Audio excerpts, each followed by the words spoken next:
बिस्मिल्लाहिर्रहमानिर्रहीम। अलबारी T V के दोस्तों, आपको ख्वाबों की सीरीज़ में खुश आमदीद कहते हैं। आज हम आपको एक ऐसा वाक़या बताते हैं कि जिसकी वजह से सैकड़ों लोगों का कातिल पकड़ा गया था।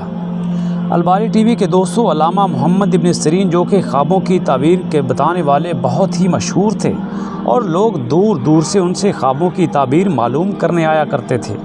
उनके पास एक शख्स आया और कहने लगा कि मेरी आस्तीन में बहुत सारी चिड़ियाँ हैं, मैं एक को पकड़कर उसको ज़िबा करता हूँ, कलमा तैयबा पढ़ता हूँ, ज़िबा करता हूँ और एक कुएं में फेंक देता हूँ। अल्लामा मोहम्मद इब्न सिरीन फ़ौरन उस बात की तह तक पहुँच गए। उनको पता चल गया कि इस ख्वाब की ताबीर क्या हो सकती है। अल्लामा मोहम्मद इब्न सिरीन रहमतुल्लाह अलैह फरमाते हैं कि तू इधर बैठ, मेरा इंतज़ार कर, जब तक मैं ना आऊँ तो इधर ही बैठे रहना।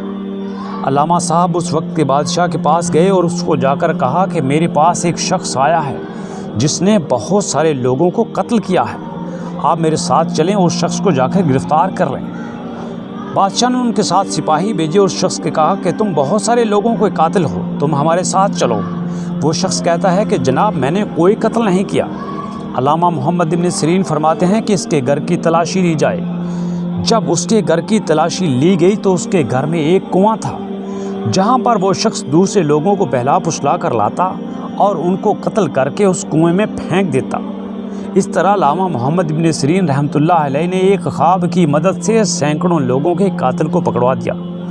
इसलिए दोस्तों, आपसे कहते हैं कि ख्वाबों को मामूली मत जानें, उनकी ताबीर किसी पुरखलूस, नेक, मुत्तकी और खैरखा शख्स से मालूम करें और अपनी ज़िंदगी से आने वाली मुश्किलात से निपटने के लिए प्लान करें। अल्लाह ताला मेरी और आपकी हिफाजत फरमाए। आमीन सुम्मा आमीन।